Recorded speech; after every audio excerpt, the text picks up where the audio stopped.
बिस्मिल्लाहिर्रहमानिर्रहीम। अस्सलाम वालेकुम नादरीन, आप यूट्यूब चैनल देख रहे हैं। मैं इमरान खान हूँ। नादरीन, एक मरतबा फिर लाठी चार्ज हुआ है, एक मरतबा फिर पुलिस का क्रैकडाउन हुआ है। अडियाला जेल के बाहर काफ़ी तशद्दुद हुआ, बहुत सारी गिरफ्तारियाँ भी हुई और फिर ज़बरदस्ती क्रैकडाउन करके धरना ख़त्म करवा दिया गया। इमरान खान साहब की बहनें एक मरतबा फिर वहाँ गई थी अडियाला जेल के बाहर कि मुलाकात करनी है उन्होंने अपने भाई से। अब आज जब आप ये वीलॉग सुन रहे हैं तो 43 डेज़ हो गए हैं, 43 दिन हो गए इमरान खान साहब की बहनों की उनसे मुलाकात नहीं करवाई गई। और उससे पहले जो आखिरी मुलाकात करवाई गई थी वो करवाई गई थी 2 दिसंबर को, यानी 6 हफ्ते से ज़्यादा हो गए कि मुलाकात नहीं हो रही इमरान खान साहब की अपनी बहनों से, अपनी फैमिली से। और जो 2 दिसंबर को मुलाकात करवाई गई थी वो भी लगभग 1 महीने के बाद मुलाकात करवाई गई थी। उससे पिछली मुलाकात 4 नवंबर को करवाई गई थी। इन चीज़ों को मौजूदा पाकिस्तानी रिजीम ने और एस्टेब्लिशमेंट ने नॉर्मलाइज काफ़ी हद तक कर दिया है। लोग अडियाला जेल के बाहर आए लेकिन बहुत बड़ी तादाद में नहीं आए। हालांकि सोशल मीडिया के ऊपर एक कंपेन चल रही थी, इमरान खान साहब की बहनों ने कहा था कि आना होगा। देखिए, वो पॉलिटिशियंस नहीं है, इमरान खान की बहनों ने टिकट नहीं बांटने, लिहाजा लोग उनके कहने के ऊपर सिर्फ उतना ही आते हैं जितने बस आ जाएं। चंद 100 लोग आ जाते हैं, बाद का चंद हज़ार लोग आ जाते हैं। लेकिन बहुत बड़ी पैमाने पे अगर लोगों को वहां लेकर जाना है तो पार्टी को अपना रोल प्ले करना पड़ेगा। और पार्टी ये समझती है, ऐसा दिखाई दे रहा है, कि कोई फायदा नहीं अडियाला के बाहर जाने का, यानी हमें वो एक्टिविटी नजर ही नहीं आती जो एक पॉलिटिकल पार्टी की हो सकती है। सिद्दीक जान साहब ने इस पर एक बड़ा तफसीली वीलॉग किया और उनकी पाकिस्तान तहरीक इंसाफ के कुछ बहुत अहम तरीन बंदे से उनकी बात भी हुई है। मेरी भी पाकिस्तान तहरीक इंसाफ के अहम लोगों से बात होती रहती है और अभी कुछ जर्नलिस्ट हैं उनसे मेरी बात हो रही थी। उन्होंने भी ये बताया कि जनाब जानबूझ के पाकिस्तान तहरीक इंसाफ अडियाला के बाहर उस तरह जोर नहीं लगाती जिस तरह वो माजी में शायद लगा रहे थे। मैंने उनसे वजह पूछी और ये सिद्दीक जान भी यही जानना चाहते थे। तो वो ये समझते हैं कि इससे कोई फायदा नहीं होगा। अब इमरान खान साहब की बहनों को तो फायदा और नुकसान नहीं देखना ना, वो तो जाती हैं सिर्फ एहतजाज करने के लिए, वो तो जाती हैं अपने भाई से मिलने के लिए, किसी तरह उनकी मुलाकात हो जाए। पिछले हफ्ते उन्होंने वहां सूरह यासीन पढ़वाई थी, कल वो वहां पे कुरान पाक पढ़ के गई हैं और दुआ करके गई हैं। उनके ऊपर टॉर्चर भी हुआ, बदतमीजी भी बहुत हुई। अब कुछ चीज़ें जो हैं वो सिद्दीक जान ने भी डिस्कस की हैं, मैं भी आपके सामने रखना चाहता हूं। देखें, इमरान खान साहब बार बार अपने ट्वीट में ये कहते रहे हैं कि लोगों को आना चाहिए। उनकी बहनें भी यही कहती हैं कि लोगों को आना चाहिए। जब लोग आते हैं तो दबाव बढ़ता है। इमरान खान अली अमीन गंडापुर को भी बार बार यही कहते थे वो मुझे मिलने क्यों नहीं आता। तो एक्चुअली वो बार बार ये तो नहीं कह सकते कि अडियाला के बाहर आकर बैठो और एहतजाज करो और दबाव बढ़ाओ ताकि मुलाकातें ना रोकी जाएं। ये तो काम पार्टी के करने का है ना। इमरान खान साहब की बहनें ये बात बार बार कह रही हैं। इमरान खान ये जरूर कहते रहे कि अदालतों के ऊपर दबाव जरूर बढ़ाएं ताकि वो इंसाफ दें। जब तक आप अदालतों के अंदर नहीं जाएंगे, ये एक अदलिया मुर्दा घोड़ा बन चुकी है। इसमें जान डालने के लिए इनको कम से कम ऐसी सपोर्ट चाहिए कि लोग आकर खड़े तो हों। अब अदालतों के अंदर जज उन्होंने अपनी मर्जी के लगा दिए, पाकिस्तान तहरीक इंसाफ गायब। यानी ये कैसे हो सकता है कि एक इतनी बड़ी पॉलिटिकल पार्टी है जिसकी इतनी ज्यादा ताकत है, उसके अराकीने असेंबली अगर आप सिर्फ निकाल लें, सेनेटर्स और कौमी और सूबाई असेंबली के, ये लगभग 300 से ज्यादा ये बनते हैं, और उसका लीडर जेल में पड़ा हुआ है और 2-3 महीने हो गए मुलाकातें नहीं हो रही। यानी 1.5 महीना ये हो गया, 1 महीना उससे पहले वाला आप लगा ले, इस बीच में 1 मुलाकात करवाई गई है।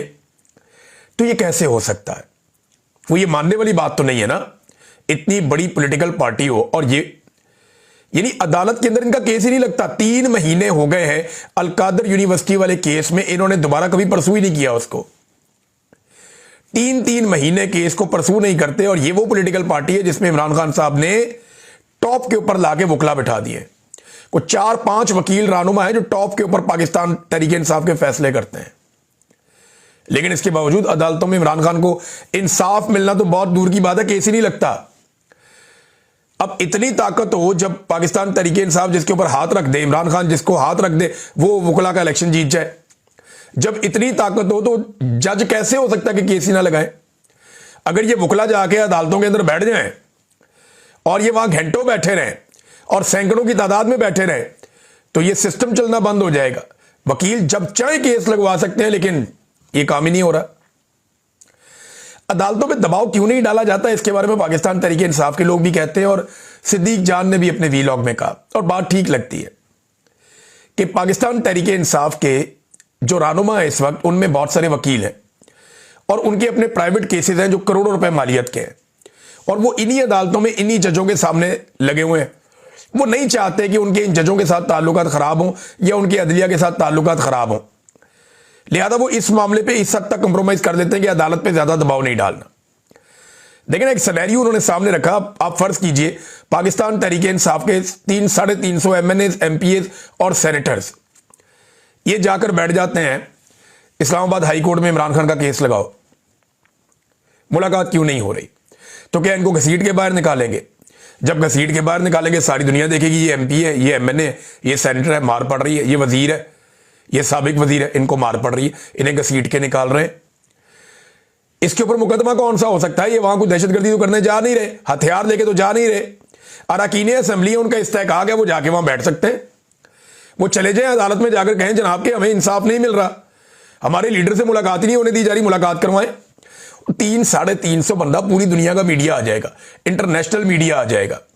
जब आपको वहां से घसीट के निकालेंगे तो सारी दुनिया देखेगी कि जनाब रात के वक्त यहां से MNAs को और सेनेटर्स को घसीट के निकाला जा रहा है, सुबह फिर कपड़े चेंज करें फिर आके बैठ जाए। इमरान खान से कैसे मुलाकात नहीं होगी? या अडियाला के बाहर अगर बहुत बड़ी तादाद में, हजारों की तादाद में लोग चले जाएं तो ये दावा करते हैं कुछ लोग कि फिर मुलाकात नहीं रोकी जा सकती, फिर आपको मिलवाना पड़ेगा। लेकिन यहां पे वैसी कोशिश नहीं होती। सिद्दीक जान ने बात ठीक की है, वो बात गलत नहीं है। पाकिस्तान तहरीक इंसाफ के लोग ये बात काफी अरसे से आहिस्ता आहिस्ता कर भी रहे हैं, लेकिन ऐसा लगता है कि सिस्टम का हिस्सा बन गए हैं वो लोग जो इमरान खान साहब का नाम इस्तेमाल करके कोई MNA बन गया, कोई MPA बन गया, कोई सेनेटर बन गया, कोई वजीर बन गया, किसी को कोई कमेटी मिल गई, किसी को कायमा कमेटी मिल गई, कोई कहीं पे बैठ गया, तो सबकी मौज लगी हुई है। ये बहुत अजीब बात है कि जिस आदमी का नाम लेकर आपको वोट पड़ा, जिसके नाम पे आपने अगला इलेक्शन भी लड़ना है, उसकी मुलाकातें बंद हैं, 2.5 महीने हो गए और आपने कुछ भी नहीं किया, आप बिल्कुल रिलैक्स हैं, तो इससे तो कोई फर्क नहीं पड़ेगा। सबको इकट्ठे होकर काम करना पड़ेगा, वरना फिर ये फारिग है, फिर ये जैसे चल रहा है वैसे ही चलता रहेगा। जजेस की भी मौजें हैं, वकला की भी मौजें हैं, सबकी मौजें हैं। सिद्दीक जान का वीलॉग आप लोग गौर से सुनिएगा जरूर, आपको समझ आएगी कि उसने गलत बात नहीं की है। बेशक खैबर पख्तूनख्वा का नया वजीर आला अपने चंद साथियों के साथ मिलकर जोर लगा रहा है, लेकिन ये चंद लोग हैं। पाकिस्तान तहरीक इंसाफ के बहुत सारे लोग अपने अपने इलाकों में कोशिश करते हैं, लेकिन इमरान खान की मुलाकात, क्योंकि इनको इमरान खान साहब ने तो बताना है क्या करना क्या है, और ये खालिसतन सियासी मामला है, एहतजाज करने से हल हो जाएगा। सियासी मामले को आप एहतजाज से हल करते हैं, ये कानूनी मामला नहीं है जो आपने जाके कानूनी जंग लड़नी है। ये कोई ऐसा इंतजामी मामला नहीं है कि आपने जाके इंतजामिया से एक दरखास्त लिख के दे देनी है, नहीं, ये एक सियासी मामला है। राणा सनाउल्लाह का स्टेटमेंट इसकी गवाही दे रहा है। राणा सनाउल्लाह साहब ने एक टीवी चैनल पे अलीना शिगरी साहिबा से गालिबन वो बात कर रहे थे, उन्होंने एतराफ कर लिया कि इमरान खान से मुलाकात ना होने की वजह कानूनी या इंतजामिया नहीं, सियासी वजह है। यानी उन्होंने कहा यकीन दहानी करवाएं कि इमरान खान साहब से मुलाकात के बाद 8 फरवरी को हड़ताल या एहतजाज या ये चीजें नहीं होंगी, तो हम सुबह ही मुलाकात करवा देते हैं। तो इसका क्या मतलब है कि ये एक सियासी मामला है, ये कोई इंतजामी या कोई दूसरा मामला नहीं है। ह्यूमन राइट्स ने नाज़रीन इसके ऊपर बड़ी मजम्मत की है, इस इशू के ऊपर। Human rights council of Pakistan Adiala jail के बाहर पुरअमन सियासी कारकुनान पर पुलिस के तशद्दुद, ताकत के गैर कानूनी इस्तेमाल और मनमानी गिरफ्तारियों की शदीद मजम्मत करती है। पुरअमन एहतजाज और आज़ादी इज़हार राय पाकिस्तान के आइन में तस्लीम शुदा बुनियादी हुकूक हैं, जिन्हें दबाना जमहूरी उसूलों, शहरी आज़ादियों और कानून की हुक्मरानी की सरी खिलाफ वर्जी है। इख्तिलाफ राय किसी भी जमहूरी मुआशरे की बुनियाद होता है और उसे ताकत के जरिए खामोश करवाना रियासती जबर के मुतरादिफ है। मुतालबा करते हैं कि तमाम गिरफ्तार पुरअमन सियासी कारकुनान को रिहा किया जाए और बिला मशरूत रिहा किया जाए। पुलिस के गैर ज़रूरी तशद्दुद की शफाफ और गैर जानिबदार तहकीकात कराई जाएँ और जिम्मेदार एहलकारों को कानून के मुताबिक जवाब दें। इनको तो शाबाशें मिलनी है, इनको तो मेडल मिलने हैं, इनको तो जनाब तरक्कियां मिलनी है, क्योंकि ये मिलिट्री एस्टेब्लिशमेंट के कहने के ऊपर वो गंद मार रहे हैं जो मिलिट्री एस्टेब्लिशमेंट खुद सामने आकर नहीं मार सकती। उनके गंदे कपड़े यही तो धोते हैं बेचारे, तो वो बेचारे क्या करेंगे। Human rights council of Pakistan कह रहे हैं जी हम इसके ऊपर नजर रखे हुए हैं और कोई गुंजाइश नहीं है, जबर की, तशद्दुद की और खौफ की कोई गुंजाइश नहीं है। कोई गुंजाइश उन्होंने बाकी नहीं छोड़ी, तो गुंजाइश कौन सी नहीं है। तो नाज़रीन, ये एक एहतजाज भी था, ये रूटीन में चलता है, साथ साथ मजम्मत भी आ जाती है।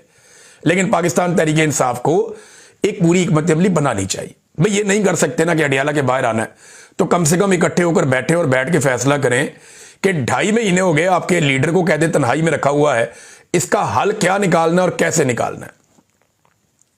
बैठे ना, बैठ के फैसला कर लें कि जनाब ये वो इकदाम है अब हमें करने पड़ेंगे, वरना इमरान खान साहब को कहते तन्हाई में रख के इन्होंने बिल्कुल अलग थलग कर दिया है। कोई तो इनको हिकमत अमली बनानी पड़ेगी, कोई तो बात इनको करनी पड़ेगी। ये बात ही कोई नहीं करता, इनके पास स्ट्रेटेजी कोई नहीं है, इनको कोई ना कोई हिकमत अमली देनी पड़ेगी। ऐसा लगता है ये किसी मोजज़े का इंतजार कर रहे हैं, इनके पास कोई प्लान इस वक्त है नहीं। इमरान खान ने कहा स्ट्रीट मूवमेंट करनी है, तो स्ट्रीट मूवमेंट के ऊपर देखिए पॉलिटिकल एक्टिविटी तो हो रही है, सोहेल आफरीदी ने भी की है। लेकिन मैं आपको सीरियसली बता रहा हूं, मैं आपको बार बार बता रहा हूं कि ये स्ट्रीट मूवमेंट नहीं है, ये मोमेंटम गेन कर रहे हैं। स्ट्रीट मूवमेंट कोई और चीज होती है, गलियों के अंदर, मोहल्लों के अंदर, गांवों के अंदर, देहातों के अंदर हर जगह मेंबर साजी चल रही होती है, लोगों को रजिस्टर्ड किया जा रहा होता है, एक एक बंदे का नाम और नंबर लिखा जा रहा होता है, सबकी ड्यूटियां लग जाती हैं कि तुमने कहां जाना है उस दिन, तुमने कहां जाना है उस दिन, तुम क्या काम कर रहे होगे, तुम किस जगह कौन सी ड्यूटी करोगे। हर बंदे को अपना अपना रोल प्ले करना पता होता है उस दिन की उसने स्ट्रीट मूवमेंट में क्या करना है। उस तरफ मैं ग्राउंड से पता करता हूं तो अभी तक कोई एक्टिविटी नहीं हुई, जीरो एक्टिविटी है। सिर्फ यह है कि मुख्तलिफ जगहों पे जाके लोगों को उभारा जा रहा है, मुख्तलिफ जगहों पे लाके एक कंपेन खड़ी की जा रही है, तहरीक का एक मोमेंटम बनाया जा रहा है जो बहुत जरूरी है। ये गैर जरूरी काम नहीं है, ये बहुत जरूरी काम है कि ये मोमेंटम बनाया जाए। लेकिन जिसे आप कहते हैं ना स्ट्रीट मूवमेंट, वो गलियों के अंदर, मोहल्लों के अंदर, हर मकान में, हर फ्लैट में, हर जगह पे जाके आप अपना पैगाम लेकर जाते हैं, लोगों को रजिस्टर्ड करते हैं। यानी ये 50 घर हैं, इनके ऊपर ये बंदा जो है इंचार्ज है, ये बंदा अब नुमाइंदगी करेगा, इन 50 घरों ने कहां पे कौन सा एहतजाज करना है, इसके लिए कितने लोग निकलेंगे। ये वो डाटा कलेक्शन और चीजें होती हैं जो स्ट्रीट मूवमेंट के अंदर इंटरनेशनली की जाती हैं। और अगर पाकिस्तान में आपने ये चलानी है तो आपको इस लेवल पे नीचे ग्रास रूट के अंदर जाना पड़ेगा। और पाकिस्तान तहरीक इंसाफ के पास ये मौका भी है, पोटेंशियल भी है, नौजवानों की बहुत बड़ी तादाद है और बहुत बड़ा पोटेंशियल है पाकिस्तान तहरीक इंसाफ के पास, और मौका भी है, वो ये कर भी सकते हैं। कोई लंबा चौड़ा इसमें कोई रॉकेट साइंस नहीं है, उन्हें पता है कि क्या करना है। लेकिन अभी तक वहां पे वो वाली चीज का आगाज नहीं हुआ। हाँ, मोमेंटम वो बना रहे हैं, तहरीक का एक मोमेंटम बना रहे हैं, लेकिन स्ट्रीट मूवमेंट बिल्कुल एक अलग चीज है, वो अभी तक हमें उस तरह दिखाई नहीं दे रही। मेरा ये मानना है, मेरी नजर में स्ट्रीट मूवमेंट वो होती है जो हर गली के अंदर आप पूरे मुल्क के अंदर जो चाहें वो आप कर सकें। और ये हो सकता है, ये 1.5-2 महीने के अंदर नौजवान पूरे पाकिस्तान में फैल के पूरी एक तहरीक की मोमेंटम एक पूरा माहौल बना सकते हैं। और सोशल मीडिया को इसमें एक जबरदस्त टूल के तौर पे इस्तेमाल किया जा सकता है, जैसे पूरी दुनिया में होता है। बहरहाल देखते हैं क्या करते हैं। एक और तजवीज भी आ गई है, क्योंकि जेंजी से बहुत तंग है मौजूदा हुकूमत के लोग। वो ये सोच रहे हैं कि 25 से 30 साल उम्र कर दें वोटर्स की। ये रिपोर्ट भी हो रहा है बहुत सारी जगहों पर कि एक 28वीं आईनी तरमीम लाई जाए और जो वोट डालने वाले नौजवान हैं उनकी उम्र 18 साल की गई थी, वो 18 साल से हटा के उनको 25-30 साल पे ले जाओ कि नौजवान वोट ही नहीं डाल सकते, इनका दिमाग ही नहीं काम करता। इस किस्म की तजावीज़ आ रही है। अगर आप 30 साल भी कर दें ना, 40 साल भी कर दें, फिर भी आप नहीं इलेक्शन जीत सकते। खाली बूमर्स भी वोट डाले ना, फिर भी इलेक्शन नहीं जीत सकते। पुट्ठे लमक जाओ, जो मर्जी कर लो, ये इलेक्शन आप नहीं जीत सकते। इनको डर इस बात का कि 40-50 लाख नया वोटर आ जाता है हर साल, नया 40-50 लाख वोटर ऐड हो जाता है हर साल पाकिस्तान के अंदर, क्योंकि नए नौजवान 17 से 18 साल के हो जाते हैं हर साल। अब वो जो नया वोटर आता है ना, वो इनको बहुत तकलीफ देता है, वो इनके लिए बहुत बड़ी परेशानी बन जाता है। और ये सोचते हैं कि ये नया वोटर आ गया है, हमारे पहले काबू नहीं आ रहे, इनको कहां काबू करेंगे। 2024 के इलेक्शन में इनके लिए सबसे बड़ा चैलेंज नौजवान वोटर था। तो इन्होंने क्या किया कि नौजवान वोटरों को किसी को उधर फेंक, किसी को उधर फेंक, किसी को 50 किलोमीटर उधर, किसी को 20 किलोमीटर उधर, किसी को 30 किलोमीटर उधर, एक एक घर के एक एक बंदे को कहीं कहीं फेंक दिया। वो सारे नौजवान फिर भी निकले और वोट डाल के आए। सारा रिजल्ट ही उन्होंने तब्दील कर दिया पाकिस्तान का। यक तरफा इमरान खान साहब को 2/3 अक्सरियत से उन्होंने जितवा दिया। ये किया उन्होंने। अब ये उनसे डरे हुए हैं, तो ये तजवीज़ आ रही है जनाब इसको ऊपर ले जाए, इसको बढ़ा लें, जो मर्जी करें आप। इमरान खान अपना नुकसान खुद ना करे, तो रब ने उस पर ऐसा करम किया हुआ है इस वक्त कि उसकी गुड्डी चढ़ी हुई है, और रब उस पर इतना मेहरबान है इस वक्त तक कि आप उसका मुकाबला नहीं कर सकते, जो दिखाई दे रहा है। नाज़रीन, पाकिस्तान पीपल्स पार्टी ने हल्की फुल्की मौसीकी चलाई थी कि जनाब ऑर्डिनेंस क्यों आ गया, तो ये क्यों हो गया, तो वो क्यों हो गया। छोटी मोटी चुड़दी छोड़ते हैं, साथ ही अपनी औकात में आ जाते हैं। हल्का सा बूट के ऊपर दबाव डालती है एस्टेब्लिशमेंट, बूट के ऊपर दबाव डालती है, इनकी उंगलियां नीचे आ जाती हैं, तो ये साथ ही चीखें मारते हैं, कहते हैं नहीं जी नहीं, हम तो वहीं पे खड़े हैं। अब पीपल्स पार्टी के बड़ों के बयान आ गए कि पीपल्स पार्टी हुकूमत के साथ खड़ी है, मुल्क के मफाद में हुकूमत के साथ ही रहेगी। फटे मूवी, कौन सा मुल्क का मफाद? कोई एक काम बताएं जो मुल्क का फायदा हुआ हो जब से आपने रिजीम चेंज ऑपरेशन किया है। कोई एक आदादोशुमार बता दें, कोई एक चीज बता दें जो बेहतरी की तरफ गई हो। हर चीज बर्बादी की तरफ गई, हर चीज तनज़ली की तरफ गई, तबाही फेर दी आपने पाकिस्तान में, और आप मुल्क के मफाद की बात कर रहे हैं। सवाल ही पैदा नहीं होता। नाज़रीन, ईरान के ऊपर मैंने आपसे कहा था हमें नजर रखनी पड़ेगी। कुछ डेवलपमेंट्स हैं, मैं आपके साथ शेयर कर देता हूं। सबसे पहले कुछ जो सहाफ़ी हैं जो नॉर्मली एस्टेब्लिशमेंट की लाइन के खिलाफ नहीं जाते, सुहेल वड़ाइच हमेशा से एस्टेब्लिशमेंट की लाइन के करीब रहते हैं। जब तक कि जर्नैल मुश्किल में ना आए, ये उसको कभी मुश्किल में नहीं डालते, बल्कि अपने आप को मुश्किल में नहीं डालते। नजम सेठी साहब हैं, इन्होंने भी कहा कि ईरान में अगर रजीम तब्दील होता है तो इससे पाकिस्तान को फायदा होगा। बज़ाहिर ऐसा लगता है कि पाकिस्तान जो है वो नीम रजामंद है अमेरिका के किसी भी ऑपरेशन के ऊपर, वरना देखिए इस तरह का तजिया पाकिस्तान में करना मुश्किल है। अब अमेरिका हमला करने वाला है, ये तासुर भी बहुत ज्यादा बन रहा है। दुनिया भर के दिफाई तजियाकार समझते हैं कुछ भी हो सकता है। अमेरिका ने गुज़िश्ता 24 घंटों में 2 मरतबा अपने शहरियों को ट्रैवल एडवाइजरी जारी की है कि निकल सकते हो, निकल जाओ ईरान से, या अपने आप को बिल्कुल महदूद कर लो। और ईरान की सूरत हाल के ऊपर वो बार बार अपने शहरियों को अमेरिका तंबीह कर रहा है। डोनाल्ड ट्रंप का एक बड़ा इंपॉर्टेंट स्टेटमेंट भी है इस मौके पे, वो स्टेटमेंट मैं आपके सामने रख देता हूं। डोनाल्ड ट्रंप ने कहा कि ईरानी मुहिब्बे वतनों, एहतजाज जारी रखो, अपने इदारों पर कब्जे करो, कातलों और जालिमों के नाम लिख लो, इन्हें भारी कीमत चुकानी पड़ेगी। मैंने ईरानी हुकाम के साथ तमाम मुलाकातें मनसूख कर दी हैं। जब तक मुजाहिरीन के बेमकसद कत्ल का सिलसिला बंद नहीं हो जाता, मदद रास्ते में है। ये हम आ रहे हैं, आपकी मदद करने वाले हैं, ये डोनाल्ड ट्रंप ने कहा। अब देखें, दूसरी जानिब जो ईरान की सूरत हाल है वो भी मैं आपको बता देता हूं। अंदरूनी तौर पे सूरत हाल जो है वो काफी थम गई है ईरान में। जो पुरतशद्दुद मुजाहरे हो रहे थे उनकी शिद्दत में कुछ कमी आई है। इंटरनेशनल कॉल्स कुछ हद तक, बल्कि काफी हद तक ईरान में बहाल हो गई हैं। और जो आलमी सतह पर दावा किया जा रहा है, 1800 से जायद हलाकतों का दावा किया जा रहा है कि ईरान में हुई। अब वो ईरान की गवर्नमेंट जो है वो तफसील बताएगी तो आपके सामने आ जाएगी। लेकिन इस वक्त जो है वो ईरान की हालत पहले से कुछ बेहतर हुई। लेकिन साथ ही साथ डोनाल्ड ट्रंप और अमेरिका क्या हमला करेंगे, ये अभी हम कुछ कह नहीं सकते। उसकी वजह यह है कि सऊदी अरब ने और कुछ और गल्फ ममालिक ने अमेरिका को मना किया है कि आप ईरान पे इस वक्त हमला ना करें, यानी आपको किसी किस्म का कोई फायदा नहीं होगा और हमला ना किया जाए, क्योंकि इस हमले से आप ईरान में रजीम तब्दील नहीं कर पाएंगे। सारी दुनिया जानती है नहीं कर पाएंगे। उसकी वजह यह है कि अगर इस वक्त अमेरिका ने ईरान पे हमला किया तो ईरानी कौम की जिस किस्म की आदत है ना, वो खड़ी हो जाएगी जाके अपनी हुकूमत के साथ। और अगर कोई लोग मुतनफर भी है ना, तो वो भी जाके हुकूमत के साथ खड़े हो जाएंगे। हुकूमत की पॉपुलैरिटी में इजाफा हो जाएगा और हुकूमत का जो रजीम तब्दील करने का ख्वाब है वो पूरा करना मुश्किल हो जाएगा ईरान में। तो ग्राउंड पे उतरे बगैर तो आप रजीम तब्दील कर नहीं सकते, और ग्राउंड पे उतरने के बाद बहुत बड़ा कत्लेआम करना पड़ेगा, फिर जाके रजीम तब्दील होगा, क्योंकि वफादार उनके बहुत ज्यादा है। तो एक अजीब किस्म की सूरत हाल पैदा होगी रीजन में, जिसमें पाकिस्तान का मौक़िफ़ गोलमोल किस्म का है। पाकिस्तान खुलकर नहीं आया, लेकिन मोहम्मद बिन सलमान को और सऊदी अरब को एक मरतबा फिर आपको दाद देनी पड़ेगी। उन्होंने फिर जुर्रत का मुजाहरा किया। इससे पहले उन्होंने जब अमेरिका का दौरा किया मोहम्मद बिन सलमान ने, तो उन्होंने वो नुमाइंदगी की जो मुसलमान रहनुमाओं से तवक्को की जा रही थी कि वो करेंगे। उन्होंने कहा जी कि जब तक फलस्तीन की रियासत का मामला हल नहीं हो जाता, फलस्तीन को अपनी रियासत नहीं मिल जाती, फलस्तीनियों को उनका हक नहीं मिल जाता, तब तक जो है वो अब्राहम अकॉर्ड पे हम दस्तखत नहीं कर सकते। ये रिपोर्ट हुआ वहां से अमेरिका से।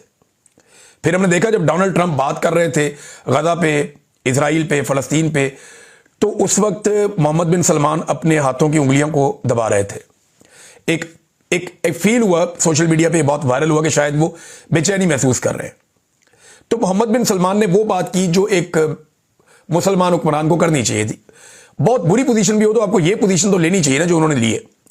पाकिस्तान बदकिस्मती से इस मरतबा कोई पोजीशन ले नहीं पाया, बल्कि पाकिस्तान ने डोनाल्ड ट्रंप को कहा कि हम पहले दिन से ही आपके साथ हैं, जो मर्जी करो धरना लेंगे। अब यहां पे भी जो है वो सऊदी अरब ने हिम्मत दिखाई, और सऊदी अरब ने, ओमान ने और कतर ने, ये तीनों मुल्क बहुत इंपॉर्टेंट है, याद रखिएगा। यूएई के साथ भी छोटी मोटी खटपट इन्हीं ममालिक की हुई है, कतर, सऊदी अरब और ओमान। अब ये तीनों ममालिक जो है वो एक क्यू के अंदर है। इन ममालिक ने खबरदार किया व्हाइट हाउस को कि ईरान पर हमला ना किया जाए। ईरान की हुकूमत गिराने की कोशिश की गई तो आलमी तेल मंडी में शदीद हलचल भी पैदा हो जाएगी।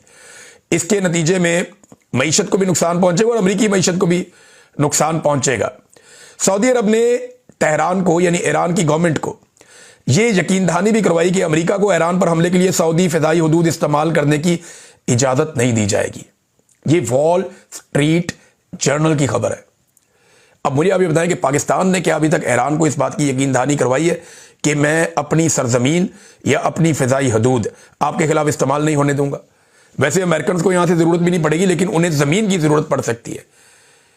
इन केस अगर अमेरिकन चाहें, उनको जमीन पे कोई अड्डे उड्डे चाहिए हो, तो शायद उन्हें पाकिस्तान की जरूरत पड़े, अदरवाइज उन्हें फिजाई रास्ता पाकिस्तान का शायद ना चाहिए। अब मैंने क्योंकि इसको डिटेल में नहीं देखा, जब मैं इसको देखूंगा और सारी पॉसिबिलिटीज देखूंगा तो चीजें सामने आएंगी।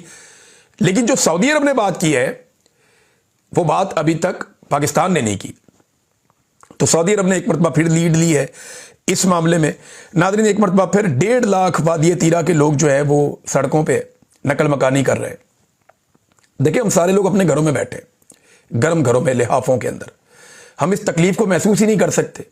हम अपने अपने शहरों में पुरसकून है, और वो लोग सर्दी के इस मौसम में अपने बीवी, छोटे बच्चों को, बुजुर्गों को, अपने माल मवेशी को लेकर सड़कों पे दरबदर है। इतनी ठंड के अंदर उन इलाकों में ठंड भी बहुत ज्यादा है, और वो लोग इसको बर्दाश्त कर रहे हैं। क्यों? एक नई लड़ाई के चक्कर में। और वो लड़ाई क्या है? पाकिस्तान ने एक मरतबा फिर अमेरिका को एक बड़ी ऑफर करा दी। यानी ऐसी ऑफर परवेज मुशर्रफ के दौर में भी पाकिस्तान ने अमेरिका को करवाई थी, और अमेरिका का इत्तेहादी बन गया था। और अब अमेरिका यहां से जान छुड़ा के गया, पाकिस्तान उन्हें कह रहा है कि हम आपकी खातिर जाते हैं। और ये एक लॉबिंग फर्म है, यानी पाकिस्तान की फौज नहीं, मैं खबर आपको देता हूं, पाकिस्तान की फौज ने एक बार फिर मुशर्रफ की तरह खुद को अमेरिका के लिए किराए की फौज के तौर पर अफगानिस्तान के खिलाफ पेश कर दिया। ये तो इसका लुब्बे-लुबाब है। लॉबिंग फर्म की तरफ से पेश किए गए डॉक्यूमेंट के मुताबिक, ये अमेरिका में आए डॉक्यूमेंट, इनके मुताबिक पाकिस्तान ने अफगानिस्तान से अमेरिकी फौजी हथियारों की बाजियाबी में ट्रंप को मदद की पेशकश की है। अमेरिकन पागल है, वहां पे इतना हथियार छोड़ के आ गए। जो इंफॉर्मेशन हमारे पास आई थी, अमेरिका ने बहुत सारे हथियार तलफ कर दिए थे। अफगान तालिबान के हाथ में सिर्फ वो हथियार लगे थे जो हथियार अफगान तालिबान ने अमेरिकन से किसी वक्त में छीने हुए थे, या उनसे लिए हुए थे, या मुख्तलिफ ग्रुपों के पास थे। ज्यादातर हथियार जो हैं वो अमेरिकन तलफ करके आ गए थे। अमेरिकन को एग्जैक्टली पता है कि अफगानिस्तान में कितना हथियार मौजूद है, उनमें अमेरिका का हथियार कितना है। अब ये कह रहे हैं जनाब कि हम वहां जाके अमेरिकी हथियार वापस लेंगे तालिबान से। यानी वो लड़ाई जिससे अमेरिका जान छुड़ा के गया, पाकिस्तान अपने आप को पेश कर रहा है जी हम जाके वो लड़ाई लड़ना चाहते हैं। इमरान खान ने ठीक कहा था कि ये अपने आप को मुजाहिद बना के पेश करेंगे मगरिब के सामने, और ये पाकिस्तान को इस आग के अंदर झोंकेंगे और जानबूझ के पाकिस्तान के अंदर दहशतगर्दी को बढ़ावा देंगे। ये है पूरा गेम। पहले पाकिस्तान में दहशतगर्दों को लाया गया, फिर उनसे दहशतगर्दी करवाई गई, अब उनके खिलाफ ऑपरेशन किया जाएगा, फिर कहा जाएगा इनको अफगानिस्तान से मदद मिलती है, वहां पे हथियार है अमेरिकन हथियार हमने वापस लेने, अमेरिका में डॉलर दे, हम जाके वहां पे हथियार वापस लेंगे, लड़ाई लड़ेंगे। मेरी समझ से बाहर है। इसका फायदा अमेरिका को क्या होगा? देखिए, इस खित्ते के अंदर चाइना स्टेबलाइजेशन चाहता है। जितना ये एरिया, ये खित्ता स्टेबल होगा, उतने ही ज्यादा यहां के रास्ते चलेंगे, यहां तजारत चलेगी, यहां सी पैक चलेगा। और जब स्टेबिलिटी नहीं होगी तो फिर चाइना का काम थोड़ा सा डाउन जाएगा। ये बहुत लंबी डिबेट है, बस मेरे ख्याल में जो लोग समझते हैं उनके लिए इतना काफी है। अब तक के लिए इतना ही। अपना ख्याल रखिएगा, अपने चैनल का भी। अल्लाह हाफ़िज़।